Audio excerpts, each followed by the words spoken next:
বাবা আমি ভাবছি কালই সারেন্ডার করব। চাইলে তুমি নিজেকে ক্ষমা করতে পারো রমি। নিজের ভুল বুঝতে পেরে তা স্বীকার করে নেবার দ্বিধা কাটিয়ে উঠবার যে দহন, তার থেকে বড় শাস্তি আর হতে পারে না। তুমি সেই আগুনে পুড়ছো রুমি। আমার শাস্তি হওয়া দরকার বাবা। তোর বাবা যখন বলছেন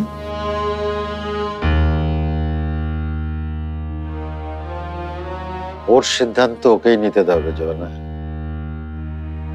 আমার শাস্তি না হলে অনেকে আমার মতো রুমি হতে চাবে মা। তুমি যেটা ভালো মনে করো সেটাই করো রুমি। যাও ঘরে গিয়ে ফ্রেশ হয়ে নাও।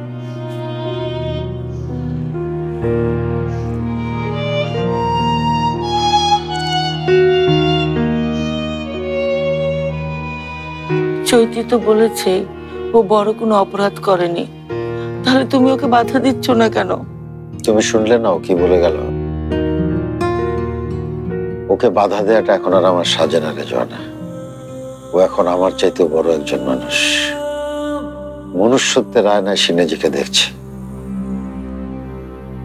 আমি চাই না ওর সে দেখায় আমার ছেলের চেহারায় কোনো দাগ থেকে যাক।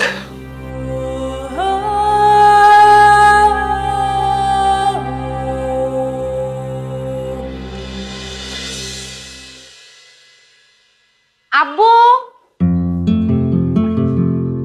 আব্বু,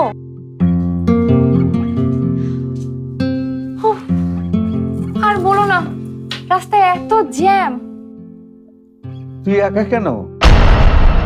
রুমি কোথায়? বাদ দাও তো ওর কথা, আমি ওকে ছেড়ে চলে এসেছি। আর বলো না, ওদের বাসাটা এত ছোট যে আমি থাকতেই পারলাম না।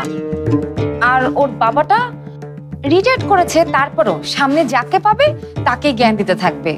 বলতে পারো কোনো রকম ওনার জ্ঞানের চাপ সামলাতে না পেরে আমি চলে এসেছি। রুমিকে সাথে করে আনলেই তো পারতি। এখানে কত কাজ পড়ে আছে। এইসব কাজে আর ওকে লাগবে না। ও এখন থেকে ওর বাবা মার কাছেই থাক। আমাদের বিজনেস আমি একাই দেখব।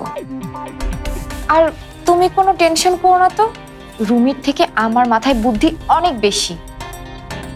দেখবে রুমির থেকে আমি বেশি নাম করব। লাগবে না আমাদের রুমি। এখন থেকে যা কাজ আমরা বাপ বেটি দুজনে মিলেই করব। ইয়া, এখন বলো কি করতে হবে? আজকে যা করার আমি করছি, কাল থেকে তুই করিস। জার্নি করে এসেছিস, গিয়ে ফ্রেশ হয়ে নে। ওকে।